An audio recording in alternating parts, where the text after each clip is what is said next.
1945년 해방 후에는 북에는 김일성이 주도하는 조선인민민주주의공화국, 남한에는 이승만이 주도하는 대한민국 정부가 들어선 이후로 특별히 6.25 남북전쟁을 겪은 이후로 적대적 공생관계가 계속되었습니다. 남한은 남침한다고 그러고 북한은 북침한다고 그러면서 계속해서 북한에는 좌익정권이, 남한에는 극우 세력이 득세를 했습니다. 물론 남한에서 민주화운동을 통해서 일시적으로 민주화 세력이 정권을 잡기도 했지만 대체적으로 북한에는 공산독재가 70년 동안 계속되고 남한은 우익 세력이 득세를 했댔습니다. 이러한 남북한의 적대적 공생관계는 실은 이 남한 안에서도 여당과 야당 그리고 우파와 좌파의 적대적 공생관계를 만들었습니다. 역사의 격동기에는 다당제가 됐지만 대부분은 양당제가 되었습니다. 특별히 김영삼 그리고 노태우, 김종필이 3당 합당 이후에는 한마디로 적대적 공생관계가 심화되었죠. 그래서 새누리당과 더민주당이 적대적으로 공생을 했어요. 그렇기 때문에 얼마나 그 피해가 많았는지 모릅니다. 2016년 4월 13일 총선을 통해서 국민의당이 3당으로 등장함으로 이것이 깨지기 시작했고, 오늘 이제 새누리당에서 29명이 국회의원이 나와가지고 개혁보수 신당을 만듦으로 이제 양당제가 완전히 깨졌습니다. 그런 의미에서 저는 남한에 있어서 진정한 민주정치는 다당제가 돼야 된다고 생각하는 겁니다. 왜 그러냐면 적대적 공생관계 속에서 남북한이 계속해서 북침 남침을 하는 가운데 북한에는 자연적으로 좌익 세력이 권력을 잡고 남한에는 우익 세력이 항상 권력을 잡는, 힘을 갖는 그런 형세였다는 거죠. 심지어 김대중 노무현 정부 때도 실은 그런 논리가 팽배했어요. 그렇기 때문에 남한에서 이러한 새누리당과 더민주당이 가지고 있는 적대적 공생관계가 깨져서 다당제가 이루어짐으로, 경쟁함으로 이 땅이 더욱더 정치적으로 어떻게 보면 틈새가 더 많은 그런 체제가 되고, 그것이 나중에 북한에까지 이어져서 북한의 정권 교체가 되고 북한도 그런 민주화의 과정을 겪은 다음에 통일이 돼야 되기 때문에 그렇습니다. 최근에 있었던 새누리당과 더민주당의 적대적 공생관계, 양 진영으로 나눠서 국민들이 어떻게 거기에 대응했는가를 한번 보면 가관이 아닙니다. 무엇보다도 이명박 시장이 청계천 보건공사 했습니다. 그때 수많은 사람들이 저렇게 보건공사하면 안 된다고 그랬습니다. 왜냐? 계속해서 물을 끌어들이고 그걸 관리하기 위해서 수백억씩 돈을 들여야 됩니다. 해마다. 그거 벌써 한 10여 년 됐습니다. 그 돈만 해도 어마어마한 돈입니다. 그걸로 창업을 하고 그리고 그것으로 새로운 어떤 인공지능 같은 그런 것을 하도록 장학금을 줬더라면 아마도 새로운 어떤 기업들이 수십 개는 만들어졌을 겁니다. 그래서 결국 이명박 후보가 한반도 운하 이야기 하지 않았습니까? 한강, 낙동강, 그리고 금강, 영산강 이어서 대운하를 만들면 경제가 성장한다고 새빨간 거짓말인데, 그때 보수 언론이 얼마나 이것을 사람들에게 주입을 시켰습니까? 그리고 새누리당의 중진들이 녹색경제 이야기하고 올라간 한국의 보수교단의 대표적인 목사들, 대형교회 목사들이 녹색경제까지 이야기하지 않습니까? 이게 진영 논리입니다. 그것에 대해서 수많은 야권이나 한겨레나 이런 진보적 신문에서 독일의 교훈을 이야기하면서 이러한 보건공사와 이런 운하는 그야말로 생태계를 파괴한다고 이야기하지 않았습니까? 그리고 국정교과서도 그렇습니다. 얼마나 진영 논리로 강변을 했습니까?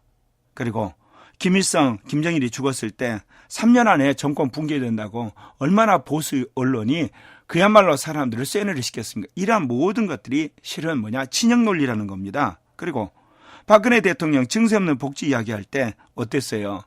말이 되지 않는 거지 않습니까? 그리고 노령연금이라든지 대학생 장학금, 그거 전부 빚내서 하는 거거든요.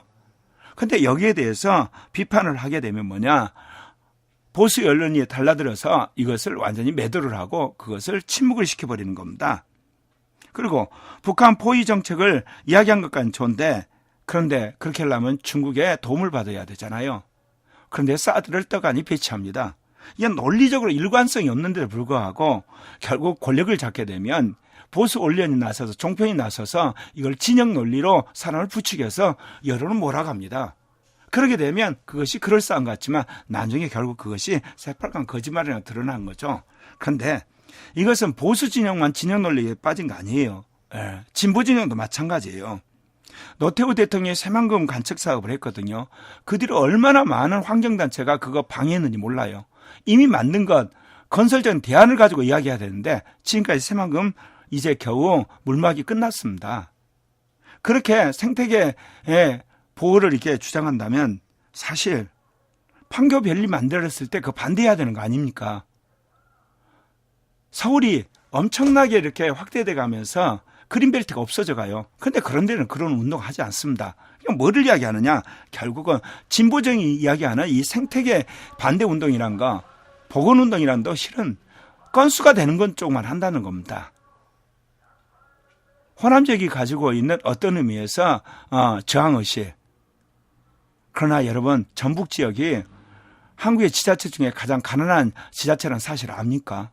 이런 고려하지 않습니다. 그리고 한미 FTA 반대했습니다. 노무현 정권을 한 것을 그 장관들도 나중에 반대를 하고 그리고 수많은 농민단체나 노동자단체가 반대를 했습니다. 그까지 좋습니다. 그러면 다시 이거 FTA 파기해야 되는 거 아닙니까? 그런데 한 해 500억씩 그리고 3,400억씩 흑전합니다. 결국 미국이 손해난 FTA 해서 트럼프가 이거 뜯어고치겠다는 거 아닙니까? 또 대주 강정항 투쟁했습니다. 이번 중국의 항모가 처음으로 황해를 거쳐서 대만 해협에서 저 남진해까지 운항했습니다. 강정항에 해군기지 안 만들고 어떻게 해서 중국의 그런 함대가 출현할 때 우리나라 지키겠습니까? 도대체 진보적인 사람들이 진영 논리 가지고 이야기합니다. 평화 좋습니다. 그러나 중국이 저렇게 무장하는데 우리가 군사적으로 최소한 준비하지 않고 어떻게 이 나라를 지키겠느냐 하는 겁니다. 그리고 호남 서해 문제 나오면 지역감정을 매도합니다. 지난 적어도 35년 동안 민주화를 투쟁한 지역이 경제적으로 사회적으로 문화적으로 낙후된 이야기하면 지역감정에 치부해버립니다. 이게 전부 진보 진영에서 나오는 진영 논리입니다. 그리고 김대중 노무현 정부 때 햇볕 정책이 했습니다. 그 성과 있는 거 맞습니다. 그러나 그 돈 가지고 핵무기 개발한 거 사실 아닙니까? 그런 이야기하면 궤변을 늘어놓습니다. 이런 모든 것들이 실은 진보와 보수, 쉽게 말하면 새누리당, 더민주당의 적대적 공생관계 속에서 이슈만 되면 벌떼처럼 달라들어서 자기 논리를 강변하게 되고 반대편을 묵살을 합니다. 이게 지난 10여 년 더 거슬러가면 적어도 박정희 이후로 한 55년 동안 이 땅에 이 진영 논리가 계속해서 정착이 되어 왔다는 겁니다. 이거 깨트려야 된다는 겁니다. 이제 국민의당 그리고 개혁보수신당이 세워졌는데 나는 이것이 걱정이 되는 건 또다시 이거를 적대적 양대 진영으로 이제 몰아가려고 하는 흐름이 있다는 거죠. 특히 새누리당 그리고 더민주당 이거는 국민 앞에 죄 짓는 짓입니다. 다단계를 통해서 수많은 의견들이 나타나야 되고 그런 의사가 표명이 돼야 되는 겁니다. 그런 의미에서 대통령 결선제 해야 되고 그리고 국회의원 2명 내지 3명 편은 중선거구제로 전환해야 되는 겁니다. 소선거구제를 해서 호남에서는 야당이 영남에서는 여당이 그렇게 모든 걸 독식하고 그리고 대통령 한 명 뽑는 그래서 결국은 뭐냐 인위적으로 단일화시키는 이런 것을 계속하면서 민주화를 이야기를 하고 그리고 뭐냐면 국민의 자유를 이야기를 합니다. 결국은 뭐냐 국민을 속이는 것입니다. 정말 국민을 요구한다면 대통령 결선제 해야 되는 거고 그리고 이제 국회의원 선거구 중선거구제로 바꿔야 되는 겁니다. 그리고 다당제 해야만 적어도 현 시점에서 남한에 있어서 민주정치가 더 실현된다는 겁니다.